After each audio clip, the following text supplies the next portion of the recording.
क्या तुम्हें शर्म नहीं आई? एक नीची जाति के व्यक्ति को गुरु बना लिया।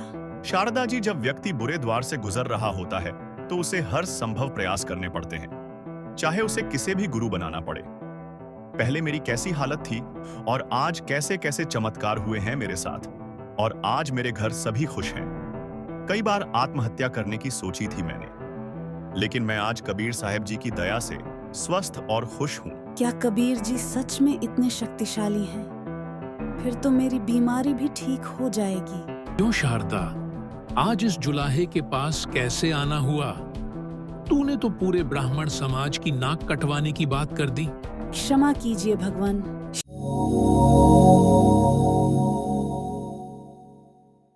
एक समय की बात है, काशी शहर में शारदा नाम की ब्राह्मणी रहती थी। शारदा के पुत्र का नाम सर्वानंद था, जो कि उस समय के ब्राह्मणों में सबसे ज्ञानी और विद्वान माना जाता था। सर्वानंद की संस्कृत के सामने कोई नहीं टिक पाता था। इसीलिए ब्राह्मण जाति में होने के कारण शारदा अपनी जाति को सर्वश्रेष्ठ मानती थी। शारदा बीमार रहने लगी थी। इतनी बीमार रहने लगी कि चारपाई से उठ ही नहीं पाती थी और अपनी जिंदगी के अंतिम सांस गिन रही थी।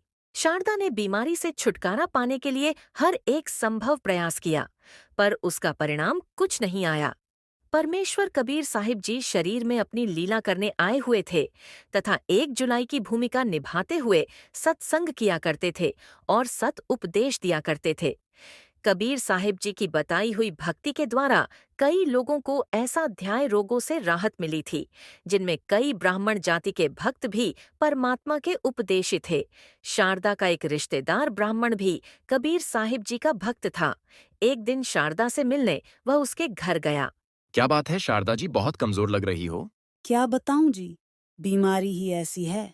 किसी वेद को नहीं दिखाया इस बीमारी के बारे में? किसी के पास मेरी बीमारी का इलाज नहीं है। अब तो सिर्फ मरने का इंतजार है। शारदा जी, अगर आप मेरे गुरुदेव जी से नाम दीक्षा ले लेंगे तो जरूर आपका यह रोग नहीं रहेगा। कौन है आपके गुरुदेव? मेरे गुरुदेव कबीर साहिब जी हैं। कौन है कबीर साहिब जी? किस जाति से हैं और कहाँ रहते हैं? वह एक जुलाहा जाति से हैं और जुलाहों की गली में ही रहते हैं। क्या तुम्हें शर्म नहीं आई? एक नीची जाति के व्यक्ति को गुरु बना लिया। शारदा जी, जब व्यक्ति बुरे द्वार से गुजर रहा होता है तो उसे हर संभव प्रयास करने पड़ते हैं, चाहे उसे किसे भी गुरु बनाना पड़े।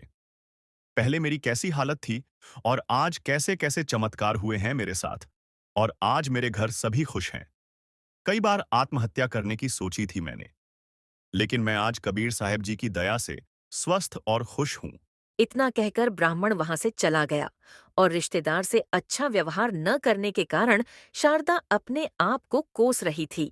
सच में इसके परिवार की तो बहुत बुरी हालत थी, और आज यह इतने खुश नसीब हो गए। यह तो चमत्कार ही है। लेकिन कबीर जी तो जुलाहा जाति से हैं। मैं कैसे दीक्षा ले सकती हूँ? मेरा तो धर्म ही नष्ट हो जाएगा। ऐसा सोचकर शारदा अपने भाग्य को कोस रही थी। कुछ दिन बाद इस नगर में शारदा के घर से कुछ दूरी पर कबीर साहब किसी भक्त के घर सत्संग करने आए। घर के लोगों ने आसपास के लोगों को सत्संग में आने के लिए आमंत्रित किया। शारदा के घर भी एक महिला गई। बहना, आज हमारे घर सत्संग होगा, आप भी सत्संग में जरूर आना। ठीक है, लेकिन कौन है आपके गुरु? हमारे गुरुदेव कबीर साहिब जी हैं। कौन कबीर? व धांक जुलाहा कबीर? हाँ बहना, वह कोई भी हो, पर भगवान से कम नहीं है। अगर आपको आज शाम को आना हो तो आ जाना। इतना कहने के बाद वह वहां से चली जाती है। क्या कबीर जी सच में इतने शक्तिशाली हैं? फिर तो मेरी बीमारी भी ठीक हो जाएगी।